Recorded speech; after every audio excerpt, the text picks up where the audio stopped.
Because for him, if you sin, you are a sinner. And for me, the blood of Jesus washed me. And the blood of Jesus is more powerful than any sin that I can commit. I believe in the word of God. I believe in the blood of Jesus, and that the Bible calls it faith. Do you understand what I'm saying? So, in which wisdom do you belong? Are you from the wisdom of the world, or are you from the wisdom of God? If you are from the wisdom of God, you will see things as God sees things. You will feel like God wants you to feel. You will speak like God wants you to speak. C'est important pour le chrétien de savoir. Dans notre monde, il y a deux mondes encore. Il y a le monde et le royaume de Dieu. Ça veut dire, en fait, une fois que tu es dans le royaume de Dieu, il va bien falloir que tu apprennes à penser comme Dieu pense. À te regarder comme Dieu te regarde. À parler comme Dieu veut que tu parles. Et la Bible dit que c'est une folie pour les gens du monde. C'est-à-dire, si quelqu'un du monde me comprend, si je suis totalement en accord avec lui, c'est que le problème c'est moi. C'est que je suis pas en accord avec Dieu. C'est pourquoi la Bible dit que celui qui veut être ami du monde devient quoi? Ennemi de Dieu. Ce n'est pas un hasard. Parce qu'il sait que les choses de Dieu, le mondain ne peut jamais l'accepter. À moins qu'il ne reçoive l'Esprit de Dieu et qu'il ne soit éclairé. Enfin, il y a moins qu'il montre lui-même dans le royaume de Dieu.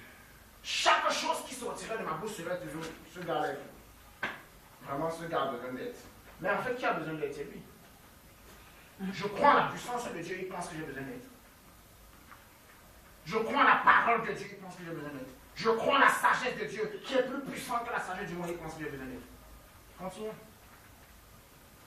Il a plu à Dieu de sauver les croyants par la folie de la prédication. Vous voyez un peu ça? He said, it pleases God to save the believer by foolish preaching. Foolish means that he will always find foolish. That people are coming to church and are still here and say, you are righteous, man. I say, I just see now. This guy, maybe because he was not there when I was doing it. Et les gens entrent dans l'église, ils disent, vous êtes saints. Je dis, mais ce gars, je viens de pécher, ça fait 5 minutes. Peut-être parce qu'il n'était pas là. Et c'est ce qu'il connaît le gaffe que je viens de commettre. Il pense que Dieu m'a pas vu. Dieu m'a vu. Je ne peux pas dire que c'est ça, mon frère. Dieu m'a vu. Non, non, non. Je ne dis pas ça par rapport à quelque chose que tu ne fais pas. Je dis ça par rapport à quelque chose qui a été fait pour toi. Il y a de cela 2000 ans, un homme appelé Jésus a souffert pour toi pendant 14 heures de temps, précisément 6 heures de temps sur la croix, prenant tes péchés un après l'autre.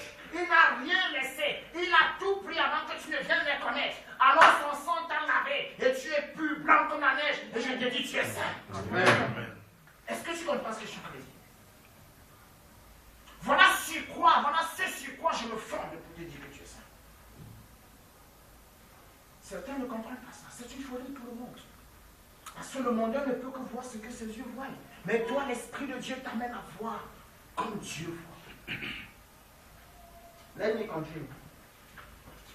C'est bon de lire en expliquant. Ça fait que chacun comprend bien. Les Juifs demandent des miracles et les Grecs cherchent la sagesse. Nous prêchons Christ. Ah, oh, j'aime ce passage. Nous prêchons Christ crucifié. Scandale pour les Juifs. Folie pour les païens. C'est-à-dire, chaque temps que je prêche, je sais que si un païen écoute, il va dire, ce gars, le degré de drogue qu'il a pris, ça dépasse l'ordinaire. Soit il est sous, soit il est drogué, soit il est complètement fou. Ça doit être une folie. Je ne dis pas quelque chose qu'il peut comprendre. Je vais vous prendre cet exemple. On était à une conférence de pasteur au Cameroun. Et quand on m'a donné la parole, à l'époque, je n'étais pas pasteur pour être honnête. J'étais juste accompagnateur. Bon, mais j'avais quand même une certaine lumière, je voyais les choses d'une certaine façon. En fait, je peux dire que le Saint-Esprit m'éclairait déjà selon la grâce. Ah non. D'après ce que j'ai compris dans la Bible, je dis, bon, si un chrétien est né de nouveau et qu'il continue à pécher, j'aime prendre les cas les plus graves. Un brigand, un braqueur, qui a donné sa vie à Jésus. Mais la nuit ne repose pas bien son âme. Mais ici,